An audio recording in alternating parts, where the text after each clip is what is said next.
सही तारीखी तौर पे तो ये एग्जिस्ट करती हैं, आपको बहुत से हिस्टोरिक रिकॉर्ड्स मिल जाते हैं और शायद अभी भी करती हों, मगर यानी जो दुनिया है वो बुनियादी तौर पर जो आलमी इदारे हैं उनके ज़रिए जो है वो चलती है, यानी जिसमें यूनाइटेड नेशन हो गया, IMF हो गया, ICC हो गया, जितने यानी कई इदारों का भी जिक्र हुआ, तो इन इदारों के ज़रिए चलती है।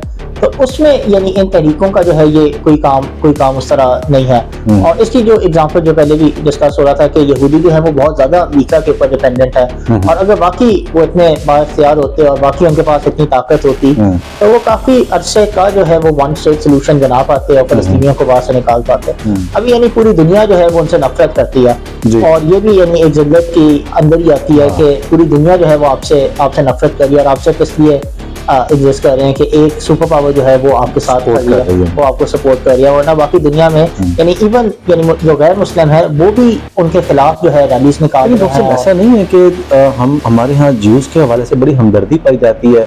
जो हिटलर का जो उनके खिलाफ एक एक्शन था और वो जो उनके खिलाफ ऑपरेशन था, वो उसके बाद हम दुनिया तो उनके साथ बड़ी हमदर्दी की बात करती है। इवन कि आप यूट्यूब पे, गूगल पे, फेसबुक पे अगर आप उनके खिलाफ कुछ लिख दें तो एक्सेप्ट ही नहीं होता, आप अकाउंट उड़ा देते हैं। तो आप कह रहे हैं कि नफरत करती है दुनिया उनसे, यानी ये अब नैरेटिव बदल रहा है। ऐसा सही है कि दूसरी जंग अज़ीम के बाद बहुत ज़्यादा सिंपैथीज थी इनके साथ। अच्छा। मगर अब ये जो यानी जिस तरह की इनकी हरकतें हैं उससे लोग यानी खुद ब खुद उनके अंदर एक नफरत जो है वो इनके खिलाफ बढ़ रही है।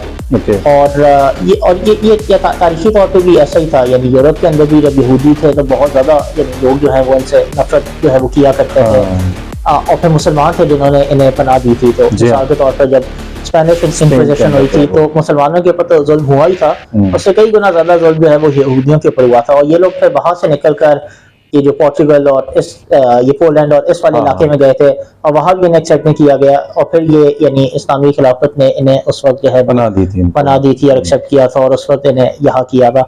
तो इनकी इन हरकतों की वजह से लोग इनसे वो हरकतें क्या थी, मतलब क्यों इनके ऊपर जो है ना वो जुल्म होते थे? इनको पुर्तगाल ने भी पनाह नहीं दी और फिर ईसाइयों ने भी इनको मारा, हिटलर ने, मतलब जुल्म तो बेपनाह हुआ है। वो हरकतें क्या थी? ठीक है, नहीं इनके इतना इशू यहूदियों का उस तरह नहीं था। उसमें यह था कि ईसाई इनको जिम्मेदार ठहराते थे कि जो हज़रत ईसा की ईसाइयों के हाँ के मसलूब करना है, तो उस वजह से ईसाई जो है उन्हें जिम्मेदार ठहराते थे कि इनकी वजह से हुआ। तो इस वजह से इनके ऊपर जो है वो